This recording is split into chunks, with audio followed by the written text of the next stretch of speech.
If you had something to say, I feel like you would have said that right then. Yeah, I wouldn't right. expect it to be all smiles and shits and giggles. And then when I turn my back and now I see you, the same person I met, took a picture with and all that shit. Yep. And now it's like, oh, well, he shouldn't have came up. But that's the rules and da da da da da. Nah. And man, I this is an honor today. This is real shit. And there's some shit that's been going on in the past day, which came at me like a motherfucking train. And I have a special guest out here, and I'm really happy and honored that you are on this episode, my friend. And I wanted to introduce you. We talked today earlier. You know what I'm saying? People are like, yo, man, I heard you had some beef. I heard you had some beef. I said, beef with what, man? Fuck y'all talking about? But this man right here is a rap god, first off, has represented the South like to the utmost as I can say multi-platinum, super multi-platinum. God damn, been rapping over 20-something years. I'm a fan. I have you in my fucking playlist when I go to the gym. And I love your movies, the whole nine, bro. And now I welcome you to the Comedy Factory, the one, the only legend, Mr. T.I. T.I. Tip, what's going on, sir? I salute you, brother. I salute you, brother.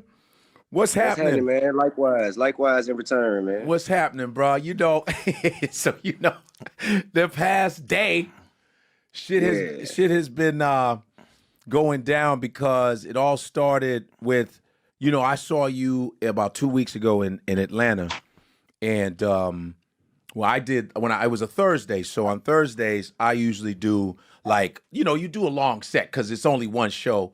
And so I was like, yeah, it's Thursday. Oh, someone's bothering him. Nah, I'm straight. Okay, so it was Thursday. So it's Thursday, and I was like, you know, we do one show. You could go do an hour and a half. There ain't no other shows over there and shit. So I was doing about hour 40. Nice little sweet. I did hour 40. That's what we do on Thursday. It's a warm-up show. So boom, I get off stage and my man Artie Fuqua, he goes, yo, T.I. He wants to go up after you. And I was like, T.I. For what? Like, it was like, easy. You doing comedy? What the fuck? I was like, it's his town. Fucking let him go up. And so I went back to the green room, whatever, and I said, I hope it comes back. I want to get a picture with T.I. Fuck that. Get a picture and talk to him. And I said, is he doing comedy? Okay. And I didn't go in because that's just me. When I'm a headline, I don't even watch the comedians that are on my show. I just don't do that. I just don't watch it because it's like, you know, we're working at McDonald's eating the fucking food. You know what I mean? I just don't. It's nothing against anybody. I just don't watch. So I go, I've never seen that. Someone go, unless the headliner himself goes, yo, I got a special friend in the fucking, I want to bring him up, boom, boom. So you know what I'm saying? If I may. Yes, sir. Yes, sir. Hey, man, in regard to all that part of what you were saying, there's a valiant explanation. Yes, sir. But it's not even necessary.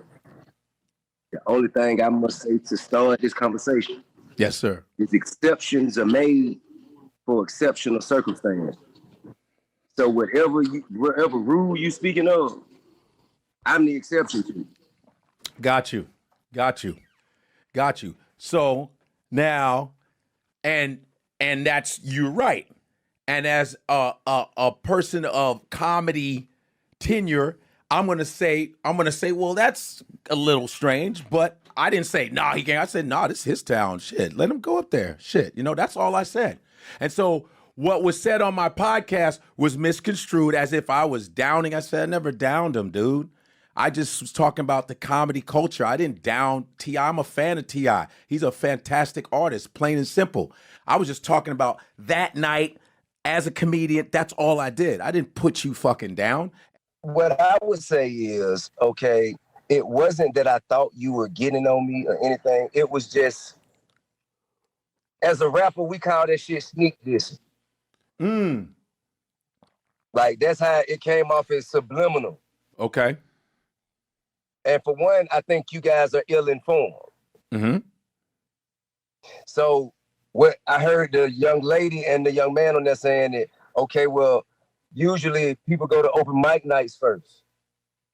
Usually people pay their dues and do this, that, and the other. And to be honest with you, if you wanted to know the path that brought me to the stage that night, I think it would have been wise for us to have that discussion before you went speaking on things that you ain't even know about. Right. Whether they want to come see me tell jokes or whether they want to hear me talk about my life. Right. Whatever it is, they in there for a reason. And the only motherfuckers got a problem with it is the motherfuckers that wasn't there. Only motherfuckers got something to say about it is the motherfuckers that wasn't in the crowd. And if you was there and came in there and said, I heard him, he wasn't shit, y'all. Right. I can respect that. Right. Because I consider you a motherfucking G. I appreciate And when I say that. G, I'm gonna say a giant in this shit. Right. Like a giant in the comedy game because you've been doing it. And not just for how long you've been doing it. I watched you myself rip that motherfucker for an hour and 40 minutes. Right. Right. And I respected that. Yeah. You dig what I'm saying? No doubt. Yeah. And after I got off stage, when I was backstage, it was such a pleasant exchange. Hell yeah, it was. Hell yeah, It was such a pleasant exchange, and I appreciated me and you, and felt like you appreciated me and me. So I was, forgive the term, flabbergasted when I heard, like you're like, hey man, I wasn't going in there to watch him, man. I ain't man, make me look small and I'm like, bro, come on, man. This ain't the same nigga I met backstage. As far as me just getting off stage and being done, an hour and a half, I'm done. I'm sitting in agreement. But I'm like, I want to meet T.I. though, and I'm waiting. That's why I showed you Mad Love. I said, and then I asked you, I said, man, you really trying to do this? You said, I've been doing this shit every fucking day for day. I said, cool. That's what I said. Because I was sincere about that shit. Because a lot of times, and you know this, it's like the rap game. There's some motherfuckers that should not be rapping. And I'm sure you go, what the fuck are they doing? You know what I mean? This is my art form. What are they doing? That ain't for me to say. Well, yeah, but to yourself. No, that's not for me to say. Okay. It's not for me to say who should and shouldn't be. You know what I'm saying? Mm-hmm. It's for the audience that got to enjoy a show. It was not the point of you saying you weren't going to come see me. Like and it wasn't the point of you saying that you didn't want me to come on stage.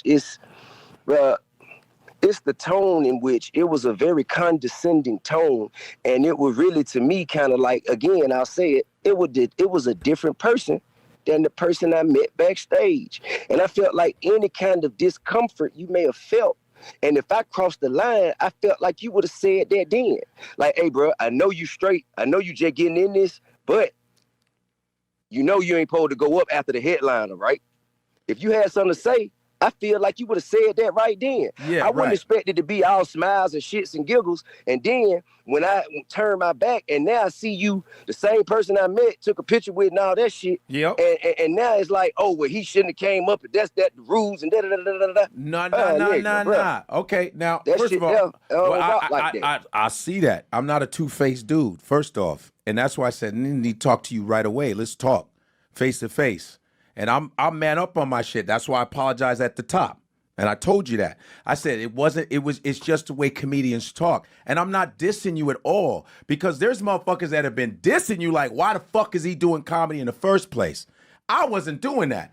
I said, hey man, it's his town. Let him go up. I did not get mad. I just went, let him go up. But not to put you down, not to be condescending to you, because I was not doing that. And I knew, because as soon as they said, well, T.I. made a video, I said, I bet you it's the shit I said on the fucking podcast. And they misconstrued it. That's why I wanted to tell you. That means you knew you were wrong, sir. No, but I knew, how I know when people are going to twist my words, because a lot of times on social media, people do that and take a little part of some shit and go, yeah, this is what he said. I'm going out what I heard. I ain't going out what nobody else said. I'm going out what I heard. The words that hit my ear came out your mouth. I'm going off that. It ain't had nothing to do with nobody else. I'm telling you out of my mouth that it wasn't a condescending thing, to let you know that, because I respect you as an artist. I respect you, and I'm a fan. I appreciate that. And now, but how about this? Let's talk a little bit about what you said about because there's people who really really hating on you. And first of all, fuck them. Right. All right, let's just get that out the way. I don't give no fuck about how nobody feel about what I'm doing. Can't nobody give me no approval or disapproval about what I should or should not do. Right. If you don't like it, nigga, come get me off stage then. If that's how you feel.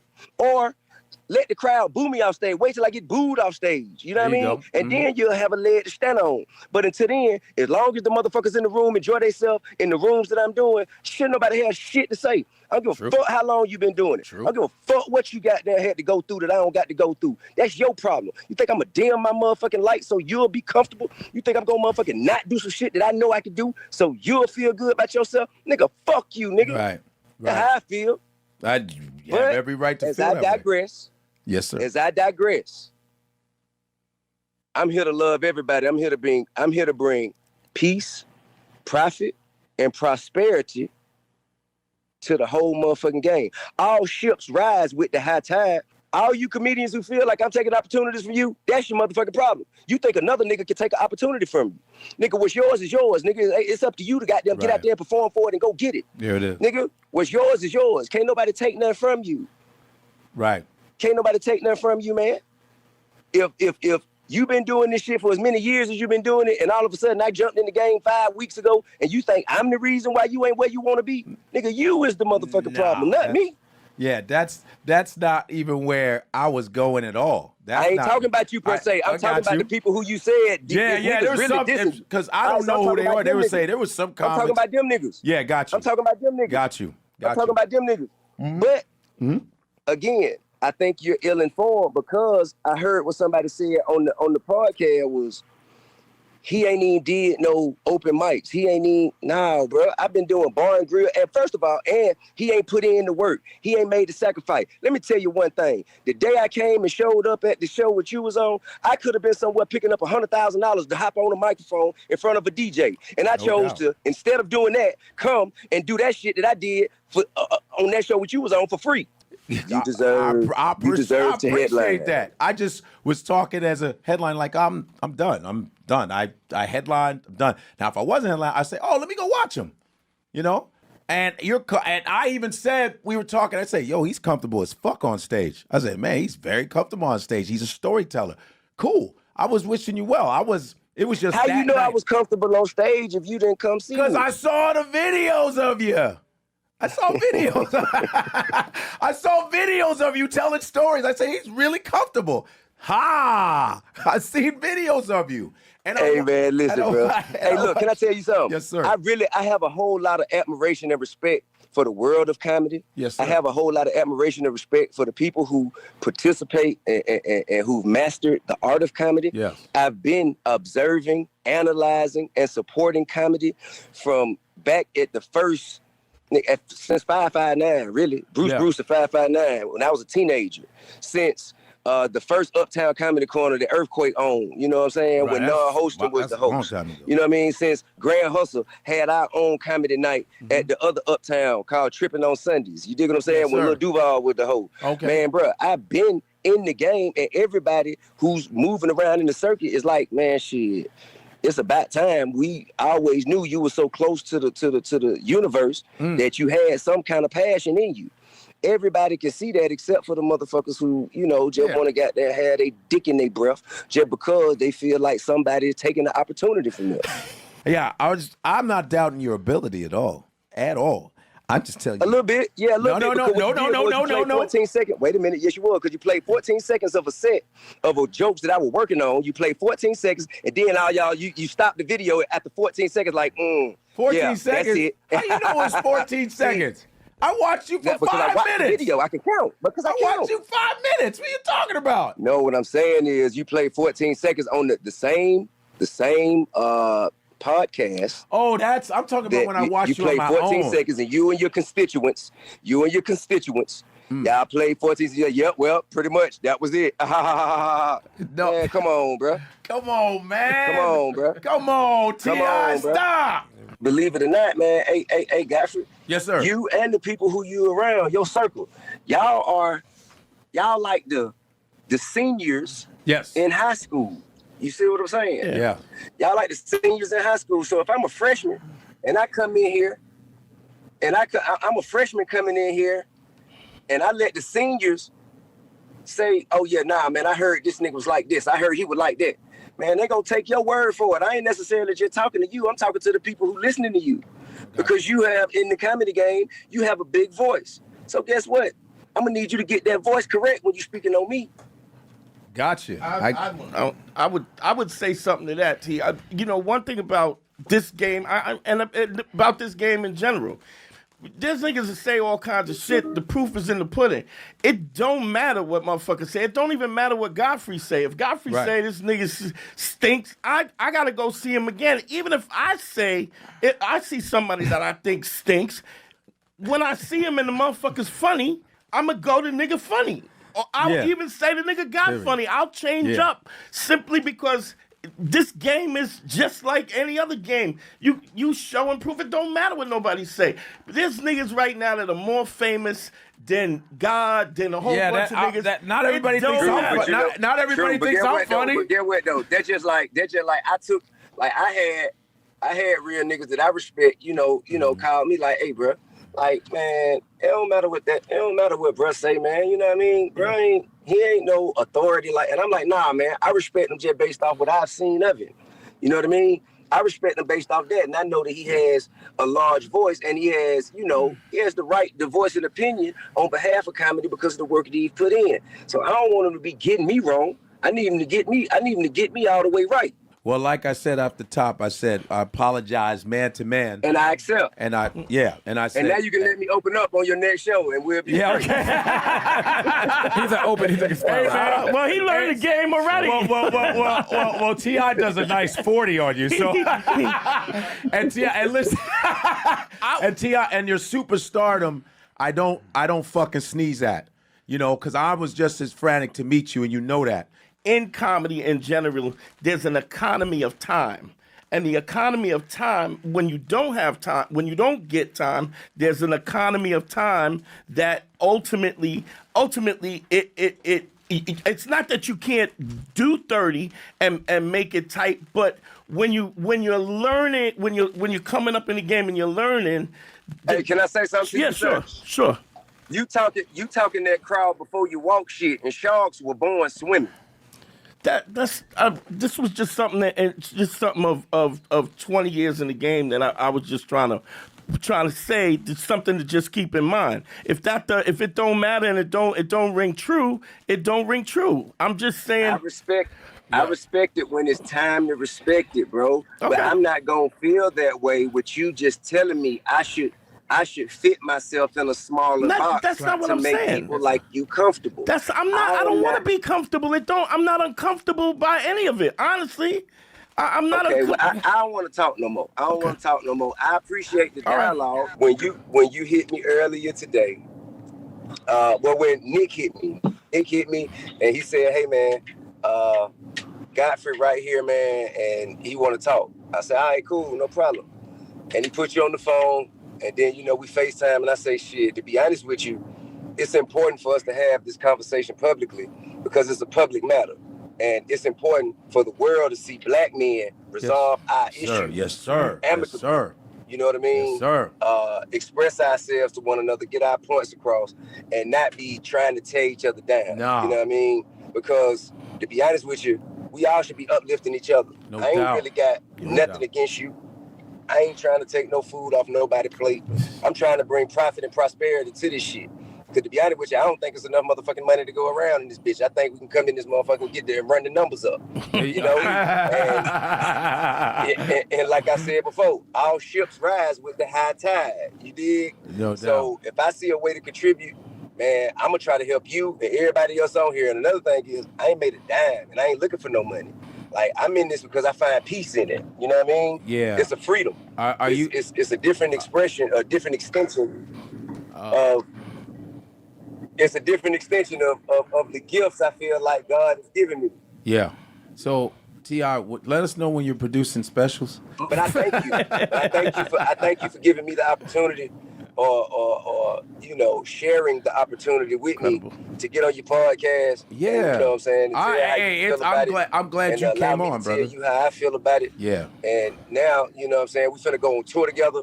And you know what I'm saying? and the shit gonna be, happily ever after. So I fuck with that. Thank you. Thank you so much. I wanted to, I knew I was gonna be, I know how T.I. was gonna talk to me today. I said, yeah, I'm gonna do that because I'm the same way. And I appreciate you coming on my podcast because that was a privilege because my numbers will go up because of you. So fuck, it's not the reverse. So I appreciate you coming up on my